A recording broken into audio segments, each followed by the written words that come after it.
Hello students, माता कृष्णावंती महाविद्यालय की ऑनलाइन क्लासेस में आपका स्वागत है। हमारी हिंदी साहित्य की क्लास के अंतर्गत आज हम हमारी द्वितीय बुक की अंतिम कहानी रेत की कोख में का अध्ययन करेंगे। इस कहानी के कहानीकार हैं डॉक्टर सत्यनारायण मिश्रा। कहानी के बारे में पढ़ने से पूर्व हम अध्ययन कर लेते हैं अपनी कहानी के कहानीकार का। हमारी कहानी के कहानीकार का नाम है डॉक्टर सत्यनारायण मिश्रा। डॉक्टर सत्यनारायण मिश्रा का जन्म 1954 ईस्वी में हुआ था। इनकी जो शिक्षा है वो MA तथा PhD भी रही है। इनका व्यवसाय यानी ये क्या कर रहे थे, ये J. नारायण व्यास विश्वविद्यालय जोधपुर से हिंदी प्रोफेसर के रूप में सेवानिवृत्त हुए थे और स्वतंत्र लेखन का कार्य करते थे। इनकी जो कृतियाँ उपलब्ध हैं उनमें मुख्य कृतियाँ हैं फटी जेब से एक दिन, रेत की कोख में, सितंबर में रात। ये तीन जो हैं ये इनके कहानी संग्रह हैं। अभी यह धरती, जैसे बचा है जीवन और 60 पार, ये इनके काव्य संग्रह हैं। इन्होंने कुछ रिपोर्टाज भी लिखे हैं जिनके नाम हैं इस आदमी को पढ़ो, यहीं कहीं नींद थी, यायावर की डायरी तथा यह एक दुनिया, तथा तारीख भी खंजड़ी और दुख किस कांधे पर, यह इनके डायरी लेखन है। यादों का घर इनका संस्मरण लेखन है तथा नागार्जुन, रचना के सरोकार, रचना का स्वभाव, यह इनके आलोचना संग्रह हैं।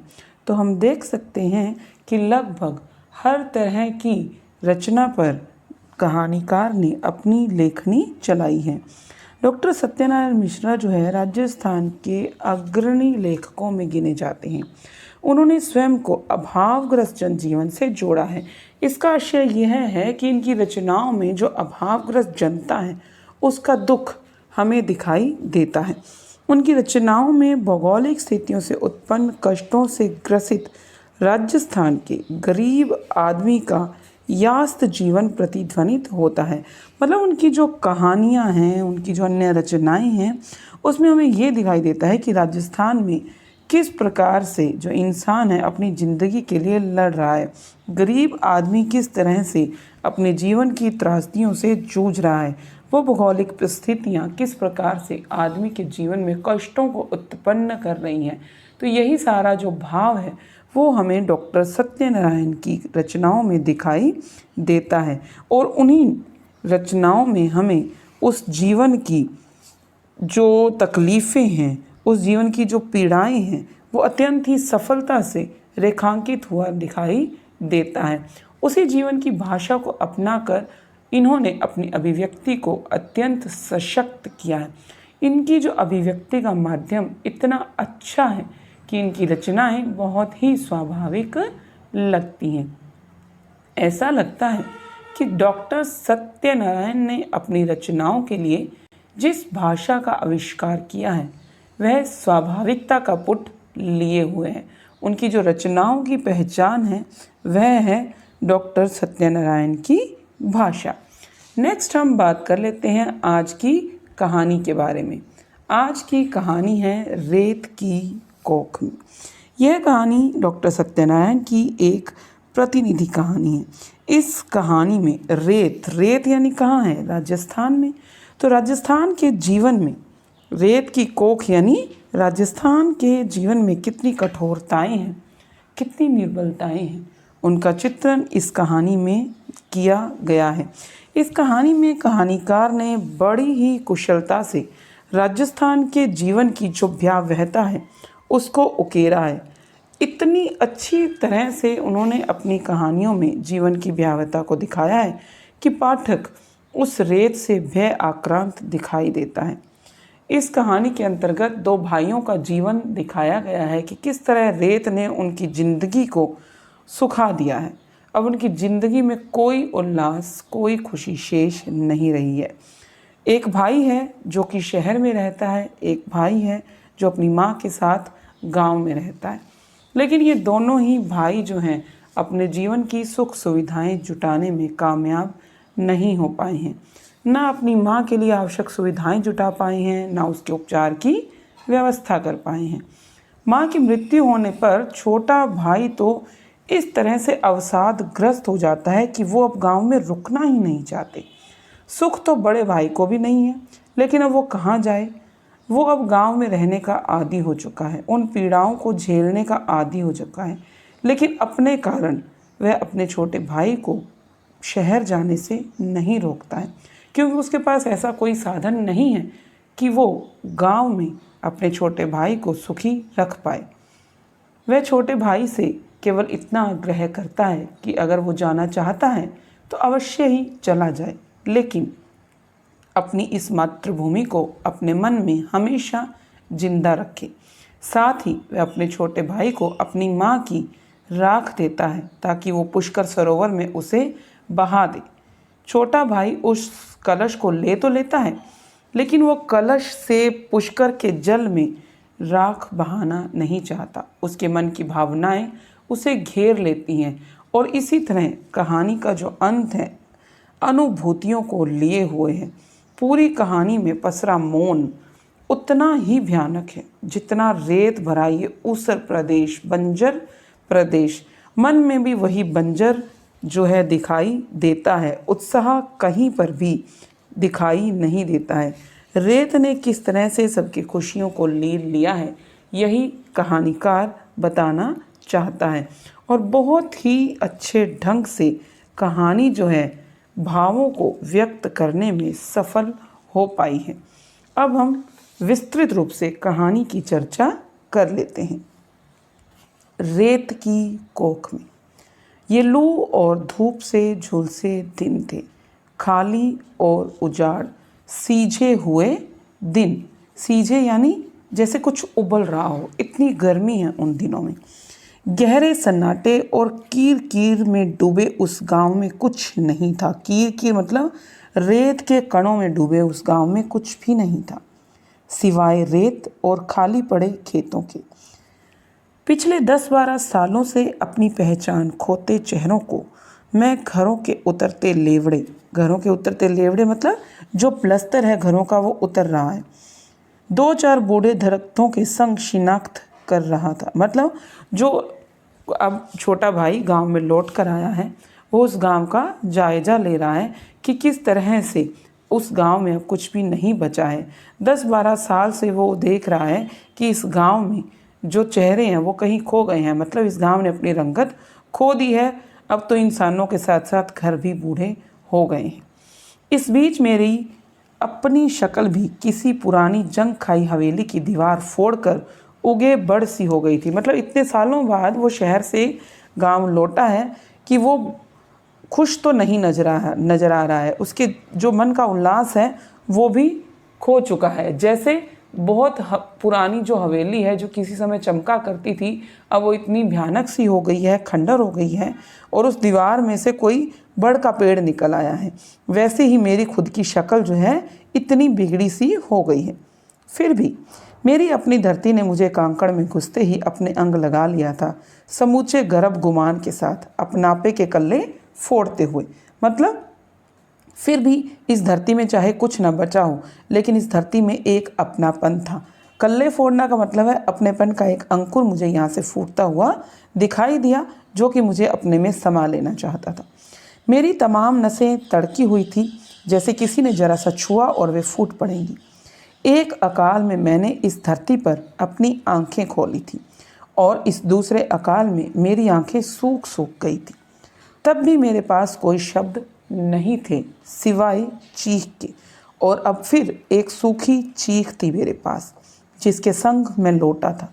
मैं बार बार शब्दों को बहला रहा था कि वे मेरा विश्वसनीय साथ दें ताकि मैं अपनी माँ को समझा सकूं, भाई को विश्वास दिला सकूं कि मेरी अपनी शक्ल भी कहाँ साबुत बची है। इसका मतलब ये है कि इतने समय बाद भी जब वो भाई यहाँ पर वापस आया है तो उसे सब तरफ केवल वही अकाल से त्रस्त जिंदगी ही दिखाई दे रही है। वो चाहे शहर से लौटा हो लेकिन वो खुद भी अभावग्रस्त है, और यही वो अपनी माँ को, अपने भाई को समझाना चाहता है कि वो खुद उस उल्लास को कहीं ना कहीं खो चुका है। पिछले 5 सालों से मैंने अपने घर कभी कोई खत नहीं लिखा। सोचता रोज़ था, पर उस सोच को हर बार अगले महीने मनी ऑर्डर के साथ लिखने के लिए स्थगित कर देता, और इस तरह पूरे 5 साल बीत गए। जब भैया से लिखाई माँ की यह चिट्ठी मिली कि वह अंतिम बार मुझे देखना चाहती है। मतलब 5 सालों से कहानीकार मनी ऑर्डर भेज रहा है, अपनी व्यथा लिखना चाहता है लेकिन लिख नहीं पाता है। अब भी वो गांव आया है केवल इसलिए क्योंकि उसकी माँ की तरफ से उसे चिट्ठी मिली है कि अब उसकी माँ बहुत बीमार है, अपने अंतिम पलों में है और जाते हुए एक बार उसे देखना चाहती हैं। मैंने भाई की जोहड़ सी आंखों में झांका तो वे कुरला उठे। मतलब बहुत ही गहराई छुपी हुई थी उन आंखों में। जब अपने भाई को मिलकर उस आंखों में देखा तो जैसे वे कुरला उठे, अर्थात दर्द से तड़प उठे, जैसे किसी अधमरे ढोर को मरा समझकर चील कांवले टूट पड़े हों।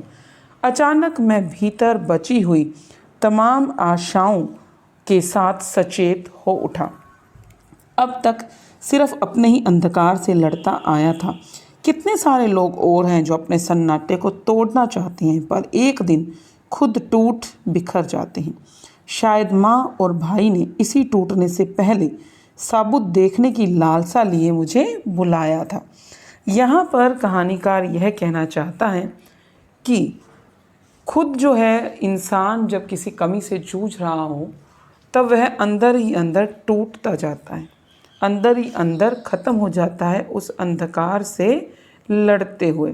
लेकिन फिर भी उस खुद टूटते हुए, खुद बिखरते हुए वो दूसरों को उल्लासित होते हुए, खुश होते हुए देखना चाहते हैं। इसी सोच के साथ माँ और भाई ने उसे बुलाया था कि शायद वो गांव में आकर खुश होगा क्योंकि वो शहर में खुशहाली की ज़िंदगी जी रहा होगा। रेत के उठते बगुले, सूखी खींप की तन्नाती सीटियाँ, खेजड़े के दरख्त, ड्यूटी पर तैनात झुलसती सीमा के मुस्तैद सिपाही से खड़े थे। कहीं कुछ नहीं सिवाय एक भुतैली चुप्पी के। सब डरावने ढंग से खामोश थे। थोड़ी देर बाद बगल में चुप्पी तोड़ती एक तेज सुबकी सुनाई पड़ी तो मैंने चौंक कर देखा। बाड़े के बीचों बीच रेवड़ के पास बैठे भाई सुबक रहे थे। कुछ भेड़ें दम तोड़ चुकी थी, कुछ तोड़े जाने के लिए हाँफ रही थी।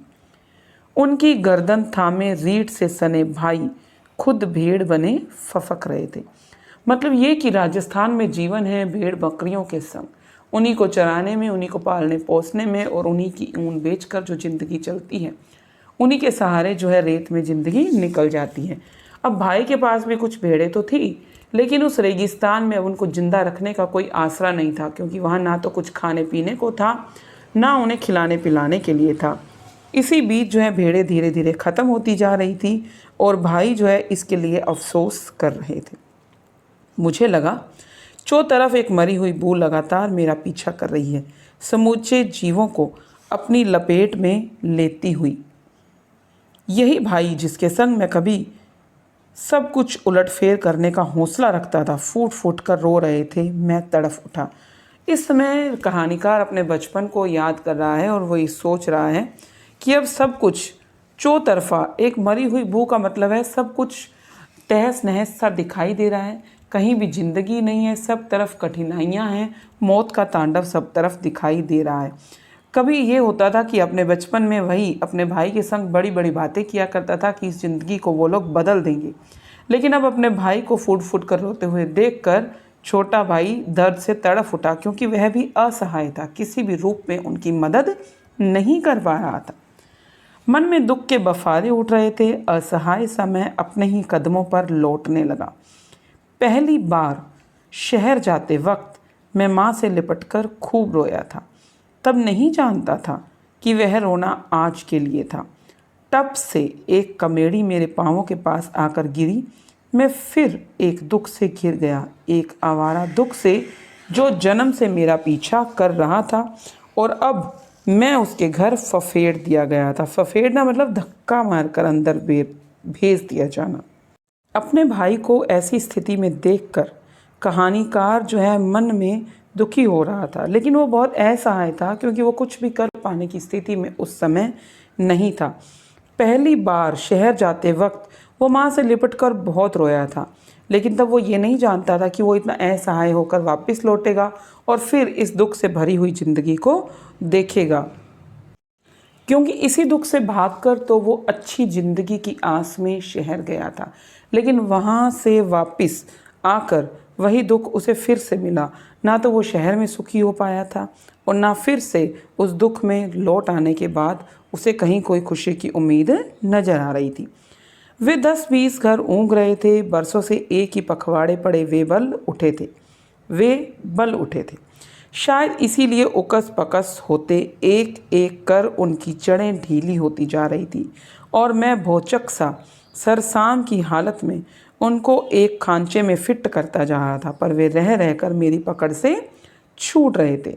सपने में बच्चे को डराती डायन सी रात जागते में डरा रही थी। माँ की कराहट रह रहकर बढ़ जाती और मेरी भौहों में दुबका डर अपने दांतरे फाड़ने लगता। उस छोरी का क्या हुआ जिसकी हंसी आज तक मेरे भीतर फांस की तरह अटकी हुई है? माँ से मैं पूछना चाहता हूँ। कांटेदार डालों पर अटके समय का वह एक हरा गुच्छा मेरे भीतर हरिया गया। मतलब कुछ अच्छी सी यादें सोचते हुए उसके मन में इतने दुख होने के बाद इस सन्नाटे में कुछ हरियाली, कुछ खुशी उसकी ज़िंदगी में नज़र आने लगी। वह उसे अपनी दोनों बाहें फैलाकर बाहों में भर लेना चाहता है और सांसों के गलियारे में फुदकती उस छोरी की गंध मेरे भीतर भरने लगी थी। मतलब कहानीकार उसके बारे में सोचने लगा था। समूचे शरीर में सुख की खंजड़ी बज उठी। लगा अब मुझे चैन की नींद आ जाएगी और यह खंजड़ी रात भर बजती रहेगी। पर थोड़ी देर बाद मैं हड़बड़ाकर रोने लगा था। मेरे होंठ झटपटाने लगे। माँ हड़बड़ाकर उठ बैठी। मतलब जब माँ ने अपने बेटे की ऐसी स्थिति देखी कि क्यों वो रोने लगा है, क्यों झटपटाने लगा है, तो माँ क्या हो गई? माँ हड़बड़ाकर उठ बैठी थी। अरे क्या हुआ छुटके को, जरा देखना, बड़े भाई को कहती हुई वो खुद भी रोने लगी। जरूर कोई छाया डोल रही है जो एक दिन सबको भख लेगी, मतलब सबको खा जाएगी। एक एक कर समूचे मिनखों को भख, मतलब सब मनुष्यों को धीरे धीरे ये जो रेत की छाया है, गहरी काली छाया, ये सबको खाती जा रही है और सब मिनखों को ये एक दिन खा जाएगी, सबको ख़त्म कर देगी। वहीं दूर कोई डरावना पक्षी हू हू कर रहा था। अंधेरे की गाढ़ी काली दीवार को तोड़कर आती हम तीनों की सांसें आपस में टकरा गई थी। मेरी कनपटियाँ जब से मैं आया तब से लगातार बल रही थी। एक दुख अनंत दुख में डूबी अपनी अपनी सांसों के बोझ को हम ढो रहे थे। आह खलल खल तैरती एक बदबू के झोंके के साथ माँ तड़फ उठी। भाई और मैं एक साथ दौड़े। माँ हाँफ रही थी। मैंने अपने होठों को खींच लिया। माँ अकड़कर नीचे लुढ़क गई थी। भाई ने माथा छुआ और पीठ मलने लगी। मतलब माँ ने जब से अपने बेटे को परेशान देखा, उसके मन में एक डर सा और भी ज़्यादा गहरा गया था। तब से तीनों ही गहरी सांसें लेने लगे थे और अपनी अपनी सांसें उनको सुनाई दे रही थी। लेकिन कुछ समय बाद माँ की तड़फन भाइयों को सुनाई दी। वे तेज़ी से माँ की तरफ दौड़े, लेकिन माँ उनके हाथों में लुढ़क गई। माँ जा रही है छुटके। भाई ने जैसे असहाय होकर मुझे नहीं, हवा का संदेशा दिया। नहीं, मैं अभी वैद्य जी को बुलाकर लाता हूँ। मैं सभी दुखों से ऊपर उठ गया, उनसे परे मुकाबले को तैयार। नहीं छुटके, अब कोई फ़ायदा नहीं। माँ अकड़ गई, भाई के हाथों से लुढ़क गई थी। उन्होंने माँ को सीधा कर नीचे लिटा दिया और माथा पकड़कर वहीं बैठ गई। मेरी अंतड़ियों को मरोड़कर उठी एक हुक समूचे शरीर में समा गई। माँ के पास भाई वैसे ही बैठे थे, भावहीन, स्याह अंधेरे में स्याह हुए। वे गोडों में यानी कि घुटनों में सिर टिकाए एक सिल्ली गांठ की तरह लग रहे थे। मतलब एकदम इकट्ठे हुए अपने घुटनों में सिर टिकाकर बड़े ही अवसादग्रस्त से उसके भाई बैठ गए थे। सिसकारती हुई रात के जबड़े खुल गए थे। आंखें मलता हुआ मैं उठा। तब तक भाई 2-4 लोगों को बुला लाए। मैं अब भी वैसे ही माँ अब भी वैसे ही लेटी थी, सब दुखों के परे चैन की नींद में। आधे बंद होठों की दरार से बहते पानी की सफ़ेद लकीर सूख गई थी और उस पर चींटियाँ रेंग रही थी। सूखे दरख्त की गांठ सा उनका शरीर अकड़ा हुआ था। मतलब इस समय रेत की तरह किस तरह एक दरख्त एक ठूंठ हो जाता है, उसका एक वर्णन एक लाश के रूप में कहानीकार यहाँ कर रहा है कि किस प्रकार से अंतिम अवस्था में उसको कुछ भी ध्यान नहीं रहता है। एक लाश जो अभी तक जिंदा थी, उसके लाश हो जाने के बाद अब उसकी ज़िंदगी में क्या हो रहा है, वो सब दुखों से परे हो गई है और अब जैसे सब दुखों को छोड़कर वो एक ठूंठ हो गई है, उसे किसी चीज़ पर कोई भी प्रभाव नहीं पड़ता है। इसे बड़ी ही अच्छी तरह कहानीकार हमारे सामने स्पष्ट कर रहा है। शमशान से लौटे तब तक लू चलने लगी थी। कुंवाड़ी के बीचों बीच खड़ा मैं देर तक जायजा लेता रहा और सोचता रहा कि अब क्या करना चाहिए, इस घर का क्या होगा। सारी साएं साएं आंखों में आकर ठहर गई थी। मुझे अपना होना फिजूल और बेमतलब लगा। मतलब माँ के जाने के बाद की स्थिति जो है वो छोटे भाई को और ज़्यादा अवसादग्रस्त लग रही थी। अब उसे ये घर, ये ज़मीन, ये गांव खाने को दौड़ रहे थे। अब एक पल भी उसे यहाँ ठहरना अच्छा नहीं लग रहा था। अब हमें यह गांव छोड़ देना चाहिए। यह भाई थे उदासी में डूबे हुए। एक अजनबी की हैसियत से मैंने उनकी तरफ देखा तो वे करुणा के हकदार लगे। तपते धोरों के बीच टपटेले मारते हुए अकेले गुबरैले से, मतलब बहुत ज़्यादा जब धरती तप रही हो तो एक धूल का गुबार उस धरती से उड़ता है और वो अकेला ही चारों तरफ घूमता रहता है। एक भाई भी बिल्कुल वैसे ही नज़र आ रहे थे। खस्ता फटे हाल जिंदगी से घबराए भाई जैसे जिंदगी के लिए याचना कर रहे थे। मतलब बड़ा भाई छोटे भाई को उस गांव को छोड़कर निकल जाने के लिए कह रहा था। वो जैसे छोटे भाई की तरफ उम्मीद से देख रहे थे और उस छोटे भाई को बड़े भाई की आंखों में एक करुणा जो है नज़र आ रही थी, जैसे उन्हें ज़रूरत थी उस करुणा की और वो अकेले उस रेत के धोरों में नहीं धक्के खाना चाहते थे। वो जैसे जिंदगी के लिए याचना कर रहे हों। क्यों? अपने या जाने कि उनके प्रति करीब कातर से होते हुए मैंने पूछा। पता नहीं क्यों, पर अब मैं भी यहाँ नहीं रहना चाहता। गौर से मैंने उनके चेहरे की तरफ देखा। माँ की चिता की अगन उनकी आंखों में तप रही थी। उसकी एक लपट अभी अभी हम दोनों के बीच से तैर गई। मतलब माँ के जाने के बाद दोनों ही जैसे उस धरती से जुड़ाव महसूस नहीं कर रहे थे। वो यहाँ से चले जाना चाहते थे। पिछले 3-4 दिन से मुझे बराबर यह लग रहा था कि जैसे सब कुछ पहले से तय किया हो, एक साजिश के तहत, चाहे शरीर हो या गांव। इसी साजिश से लड़ते ये तमाम लोग मर रहे हैं यहाँ और मैं मर रहा हूँ शहर में। एक अंधेरी छाया लगातार हमारा पीछा कर रही है। मेरे पास भैया को कहने के लिए कुछ नहीं था। वे सोचते होंगे कि शहर की भागम भाग के बीच आदमी फालतू कुछ नहीं सोचता होगा, जबकि यहाँ रेत से जूझता आदमी रेत होता रहता है। लेकिन भैया ये नहीं जानते कि शहर में एक जैसी ज़िंदगी जीते जीते चले जाना, जिंदा सांसों के बीच सिर्फ शरीर के लिए शरीर बनकर जीते चले जाना, बिना किसी संबंधों के बेहद मतलबी और तुक कर जिंदगी, जहाँ रोज़मर्रा के साधारण रिश्तों की खातिर भी मन कलप उठता है, यह भाई यहाँ से महसूस नहीं कर सकते। वहाँ आदमी भरपेट रोटी के लिए तरह जाता है, जबकि बड़ी बड़ी चीज़ें अगल बगल से अपने तीखे धारदार दांतरे फाड़ती हुई गुजर जाती हैं, छूने की जद में पर पकड़ से बहुत दूर। मतलब यहाँ पर छोटा भाई ये सोच रहा है, तो ऐसा लग रहा है कि ये सब कुछ साजिश हो रही है। ये गांव, ये शरीर, ये सब कुछ मेरे साथ एक साजिश कर रहे हैं।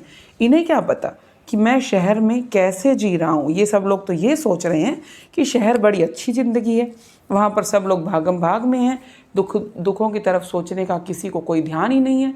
लेकिन मैं कैसे समझाऊँ अपने भाई को कि जिस प्रकार यहाँ आदमी रेत में रेत होए जा रहा है, उसी प्रकार शहर की ज़िंदगी भी आसान नहीं है, क्योंकि वहाँ पर भी ज़िंदगी जीने के लिए बहुत मेहनत करनी पड़ती है। वहाँ पर रोज़ की भागम भाग है, रोज़ के जीने के लिए बड़ी ही मतलब कि ज़िंदगी है, वहाँ बड़ा ही दुख है। लेकिन ये सब मैं अपने भाई को कैसे समझाऊं? वे यहाँ बैठे बैठे उन सब चीज़ों को महसूस नहीं कर सकते हैं। भैया के प्रति मैं अतिरिक्त सहानुभूति से भर उठा। अपनी घोर दरिद्रता पर क्रोध आया। सिवाय लिजी भावुकता के शिकार होने के क्या कुछ किया अब तक मैंने शहर में? रेत के इस अनंत फैलाव में क्या कुछ था इनके भीतर कि एक जिजीविषा लगातार बनी रही? मतलब यहाँ वो ये सोच रहा है कि मैं अब अपने भैया को, जो कि मेरे साथ जाना चाह रहे हैं, मैं उन्हें क्या जवाब दूँ? ये सोचकर उनके मन में अपने भाई के प्रति सहानुभूति का भाव आ गया।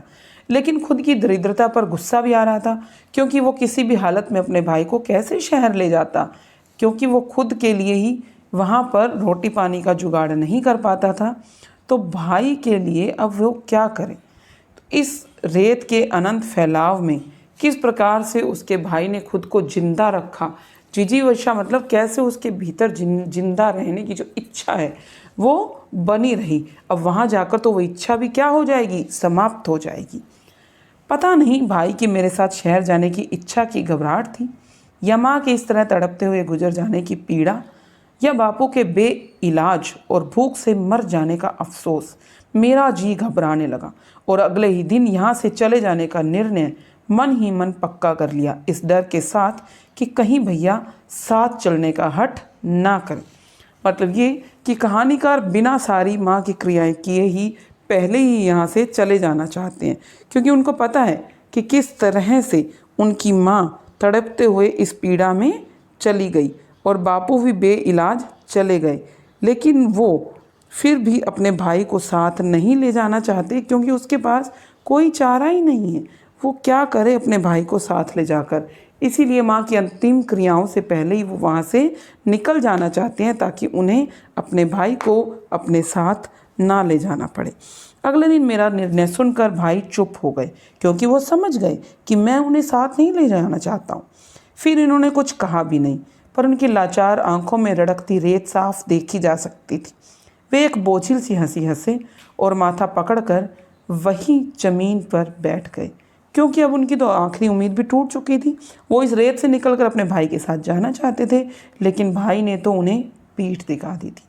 क्या कहें और क्या ना कहें, मन में डांटे।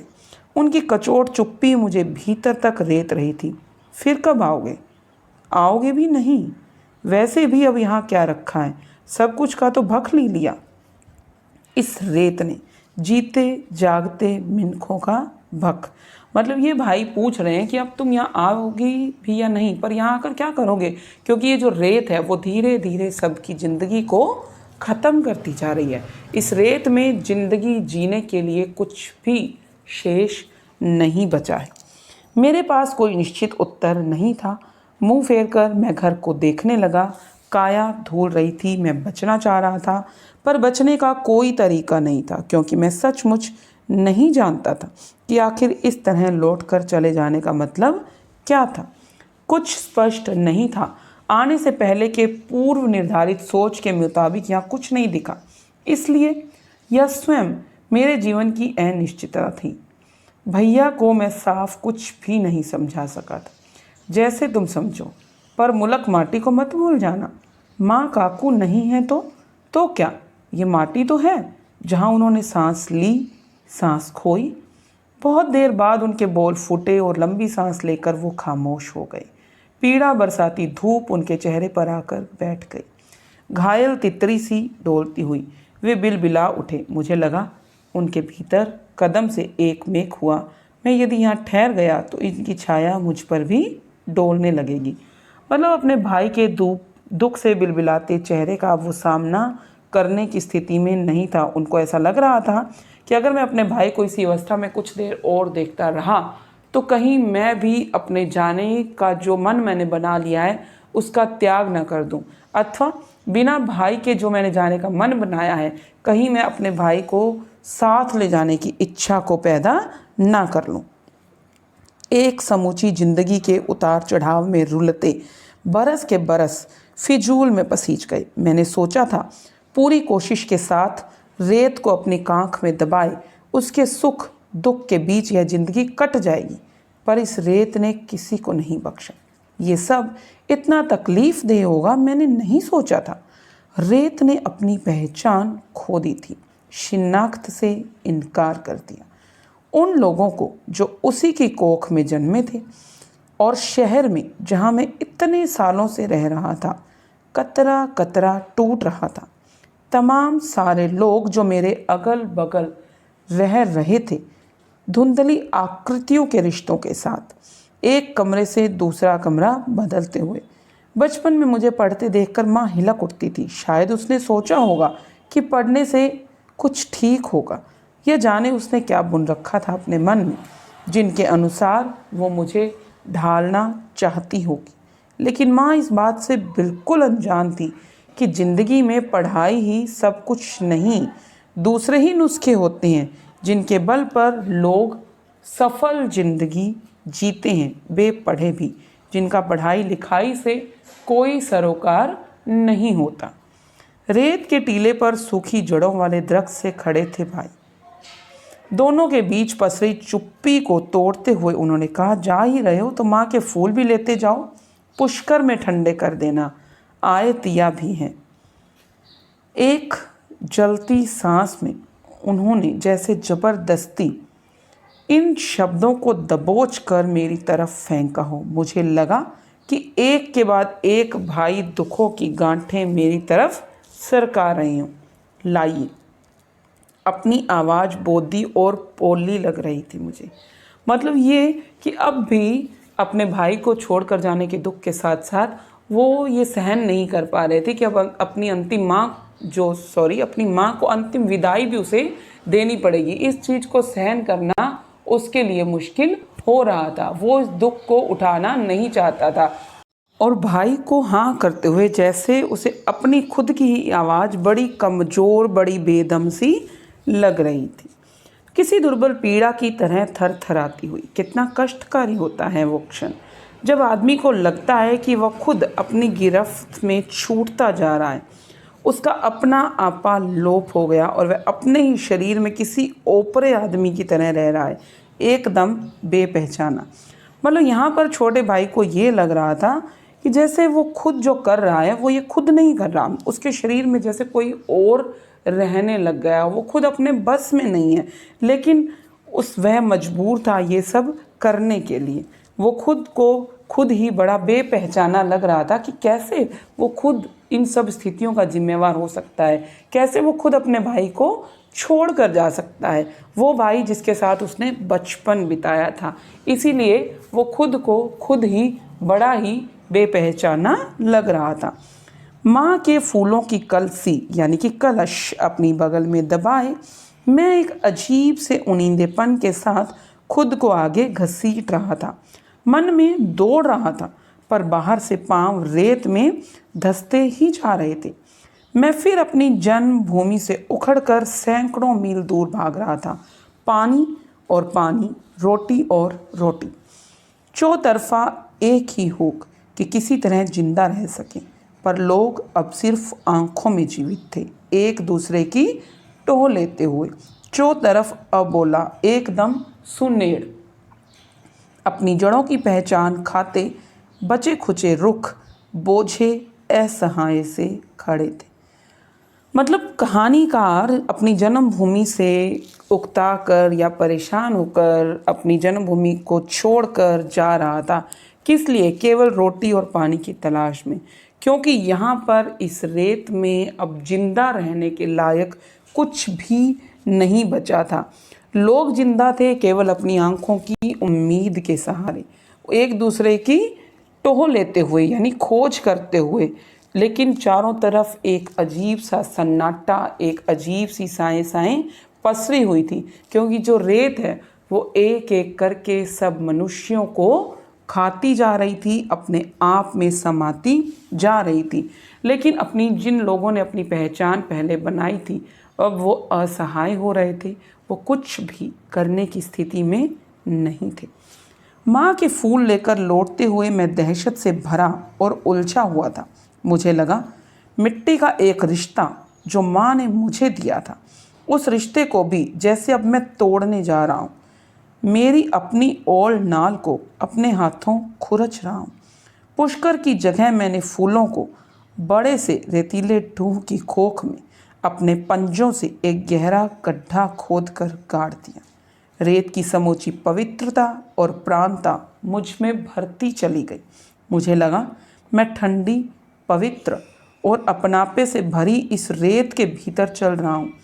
माँ फिर उगेगी इसी धरती के कल्ले फोड़कर।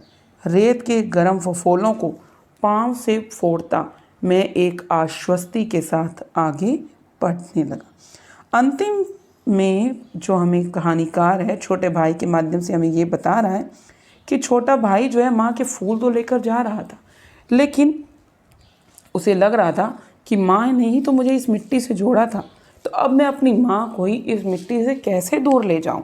तो पुष्कर में अपनी माँ की जो अस्थियाँ हैं उसको विसर्जित करने का साहस वो नहीं कर पाया।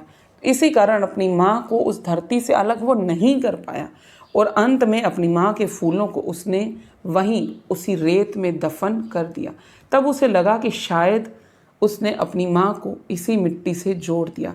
उसे अपनी माँ की ममता उस मिट्टी में नजर आ रही थी। अब वही रेत उसे बड़ी ही पवित्र, बड़ी ही अपनेपन से भरी हुई, बड़ी ही ठंडी प्रतीत हो रही थी। एक लगाव उसे उसी मिट्टी से प्रतीत हो रहा था जो कि अब तक उसे नहीं दिखाई दे रहा था। तो इस प्रकार ये कहानी अपने अंतिम पड़ाव पर पहुंचती है कि किस प्रकार एक रेत जो है जिंदगी को खा गई है, एक रेत जहाँ पर जिंदगी असहाय हो गई है, लेकिन फिर भी जो मनुष्य है, जो इंसान है, जो उस रेत में रहता है, वो अपनी कोख को छोड़कर नहीं जाना चाहता। वो रेत है जहाँ उसने जन्म लिया, इसलिए वो उसकी कोख है। तो फिर भी कितनी ही कमियों के बावजूद वो उससे अलग ही जुड़ाव, अलग ही अपनापन, लगाव महसूस करता है। तो यहाँ पर समाप्त होती है हमारी आज की कहानी रेत की कोख में। मिलेंगे अपनी अगली वीडियो में इस कहानी के कुछ महत्वपूर्ण प्रश्नोत्तरों पर चर्चा करने हेतु। आज के लिए इतना ही। धन्यवाद।